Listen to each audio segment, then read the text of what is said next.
I heard it said once that everyone dies famous in a small town, and I'd say that's a pretty fair assessment. I should know, I lived in such a place for just shy of 3 decades. It's sort of a Mayberry meets East Podunk with a healthy dose of Jesus kind of town.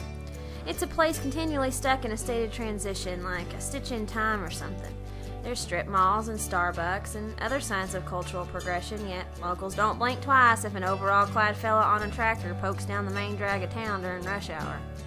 Weekend highlights include cow tipping, snipe hunting, and football games. On Sundays, if you're heathen enough to skip church and sleep in, you better get to the Cracker Barrel before the Baptists let out at 11, or you'll be waiting till 3 to get a table. It's not completely without its intellectual influences. There's a decent-sized university nestled in the heart of downtown that draws in a moderate amount of out-of-town traffic. It isn't uncommon for graduates to stick around for years or even a lifetime, and that waters down the gene pool enough to keep us all from being inbred. Skinny dipping in the local lake or catching fireflies after a summer barbecue, well, it wasn't a half-bad place to grow up. I'm not saying I never had moments of thinking I was much too big a fish for that little pond, but most times it felt more cozy than confining. Truth is, I never really thought I'd leave.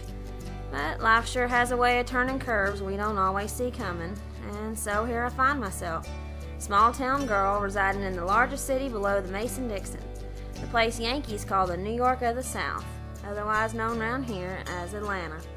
You can tell right away I'm a transplant because I still use my blinker when changing lanes on the interstate, and there are no local sports team decals on my vehicle.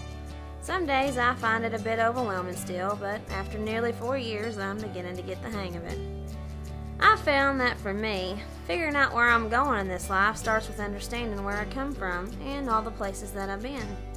I tend to process my existence and its meaning by pouring myself out onto the page, and it seems writing for an audience inspires me to approach things from untraditional angles and perspectives, which often leads me to personal awareness I might never have discovered otherwise. I don't possess a lock on all truth, and I'm not madly self-absorbed enough to think that anything I might have to say is actually going to radically change mankind or the course of the universe. But I appreciate you stopping by my proverbial little porch here on the World Wide Web.